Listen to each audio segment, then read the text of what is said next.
is Valley News Live at 6. A Grand Forks motorcyclist says he was involved in a hit and run yesterday, and that's prompting other riders in the Northern Valley to share their stories of close calls. And they're now urging you to be more mindful on the roads as the weather warms up. Valley News Team's crime and safety reporter Bailey Hurley spoke with two men today who say if you're not prepared for motorcycles, you shouldn't be on the road. It's only been riding weather for a couple of weeks here in the valley, but Ryan Williams says he's already had some close calls. People just not watching and turning into my lane, or a lot of times what'll happen is you'll be riding and you're trying to get out of someone's blind spot and people come into your lane and you have to avoid them and go onto the shoulder. Ayrton Erickson says he's been riding motorcycles since he was 9. And while he's had his fair share of close calls on a bike, he admits he's not perfect. Me also not seeing motorcyclists in intersections. I actively look even in the wintertime. Another Grand Forks rider who didn't want to speak on camera today says he was involved in a hit and run Wednesday night on Columbia Road and 28th Avenue South, which has him as well as Erickson and William urging drivers to be better. And really, if you're not ready for a motorcycle, you're not ready for a kid running out in front of you chasing a ball. Remind your kids as well to look for motorcycles, because if you start at a young age, that hopefully will last the rest of their life, or else it could be fatal. Put your signal on before you change lanes, and then check your blind spot. Like, look over. Adding, while it's common to zone out sometimes when on the road, autopiloting to work will get people hurt and killed. In Grand Forks, Bailey Hurley, Valley News Live. Grand Forks police say the alleged hit and run from Wednesday evening is not yet in their system, adding it can take a few days for crash reports to be submitted. West Fargo, Moorhead, and Grand Forks police say so far they have not responded to any crashes involving motorcycles, and they urge drivers to help keep it that way. A home in Dilworth is destroyed by fire. It happened around 7:30 this morning at 801 7th Street Northeast. Officials say there was one person inside at the time, and he was taken to a hospital to be treated for smoke inhalation. Firefighters had some problems moving around in the home because it was packed with items. The cause is still under investigation. In tonight's Crime Watch, police are looking for this man, saying he's a suspect in the shooting of a 17-year-old boy. Bemidji police say 19-year-old Antonio Parkhurst is considered armed and dangerous. Police say they arrested a 17-year-old boy in relation to the shooting that took place Tuesday night. The 17-year-old who was shot is in serious condition. If you have any information, go ahead and call police. A man who was wanted in the Northern Valley is now in jail. Grand Forks police say Marco Polo was arrested in Fargo earlier this week. He was wanted for unlawful possession of a firearm and possession of meth and MDMA with the intent to deliver. There were more murders in Grand Forks in 2020 compared to 2019. That's according to the annual report the police released today. There were 3 murders in 2020 compared to 1 in 2019.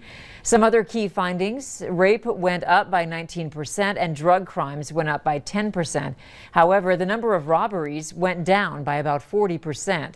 To view the entire report, log on to our website, valleynewslive.com.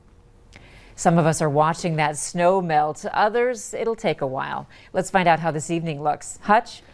Andrea, thanks so much. 8 inches of snow reported not far from us here in Fargo. In Windmere, a lot of snow falling just to the east or south of the FM area. 9.5 in Walcott and 4 inches in Wolverton. Taking a look here at home, around 2.4 to 2.8 inches in the FM area. With Foreman at 8, Wadena hit 9.5 inches of snow. So where we have deep snow, it's going to be cool and it'll take a bit of time to melt. We do have some clouds passing overhead and a cold air mass behind these northwest winds heading in. We're already almost into the teens as we head into the evening, and your planner shows for Fargo we'll be slipping into the teens by late overnight. I'll have details in your hour-by-hour forecast on some warmer weather right around the corner here in a few moments. All right. Thanks, Hutch. Today marks 1 year since the first COVID-19 case was identified in North Dakota. Governor Doug Burgum reflected on the pandemic by releasing the following statement. As we always do in an emergency, North Dakotans come together as friends and neighbors to fight this invisible enemy, taking actions to slow the spread of the coronavirus and save lives and livelihoods. The state capitol lights will be in the shape of a heart tonight to honor those who lost their lives to COVID-19 and essential workers. And tonight on Valley News Live at 10, we speak with frontline workers who reflect on the pandemic 1 year after it began. While we mark this somber occasion, local teachers are breathing a sigh of relief as they get their vaccine. Today marked the second day of what officials call a vaccination blitz, getting over 2,000 doses into the arms of both West Fargo and Fargo public school teachers. There'd be just that little bit less anxiety of when a student hands me a paper, of that little voice in your head that's like, you should wash your hands now. Just a sense of optimism and relief that we're finally there and that hopefully this is a big step toward getting back to normal. Fargo Public Schools says students will go back to distance learning again on March 31st and April 1st, so teachers can get their second dose of the vaccine. West Fargo Schools has not yet announced its plans. You could be getting your vaccine from your local CVS soon. The retail pharmacy giant added stores in a dozen more states to the federal retail pharmacy program, including North Dakota and Minnesota. Appointments will be available on the CVS website starting this Saturday, and you could get your shot as soon as Sunday. Sanford is receiving its biggest vaccine distribution to date over the next 2 weeks. This week, Sanford is receiving 2,000 Johnson & Johnson doses. Over the next 2 weeks, Sanford will receive between 3,000 and 3,500 doses. With the Johnson & Johnson vaccine, one shot will have you fully vaccinated in 2 weeks. With the Pfizer and Moderna shots, you'll be fully vaccinated 2 weeks after your second dose. As of right now, 75% of Sanford employees are vaccinated. Their goal is 90%.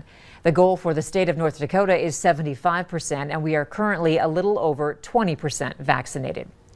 FargoCast Public Health is moving its COVID-19 testing operation to a new location.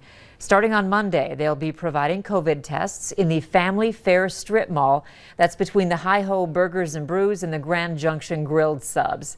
For testing times and to register, log on to our website, valleynewslive.com.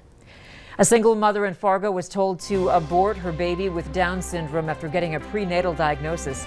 Later on Valley News Live at 6, how she turned her feelings of hopelessness into hope.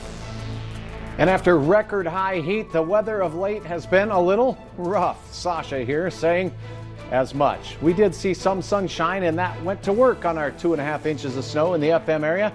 And we're going to continue that work as we head into your weekend. I'll have details on warmer weather next.